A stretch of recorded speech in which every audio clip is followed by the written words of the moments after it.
Welcome to the Learning Pines YouTube. We hope this video helps. You'll start by confirming prerequisites. Make sure your iPhone runs iOS 11 or later, because that's when native QR scanning arrived. Once done, open Settings and go straight to Camera. Enable Scan QR codes so the built-in camera can detect codes automatically. If you prefer a dedicated app for history or batch scans, open the App Store now and search for QR Reader. Pick a high-rated app. This gets you ready to actually scan QR. Now perform the detailed execution. Open the camera app and hold the phone steadily about 6 to 12 inches from the QR code, making sure the code fills the frame without blur. When the camera recognizes it, a notification banner appears.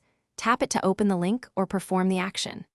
If you need scanning history, batch read, or PDF export, launch the third-party app you installed or add a QR shortcut to Control Center for quicker access. To complete setup, verify scanning works in multiple apps and locations. Once satisfied, you're done.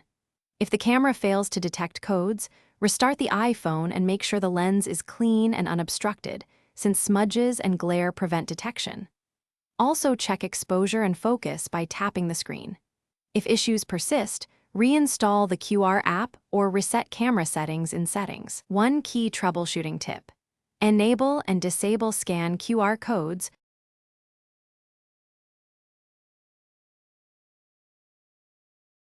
Thanks for watching.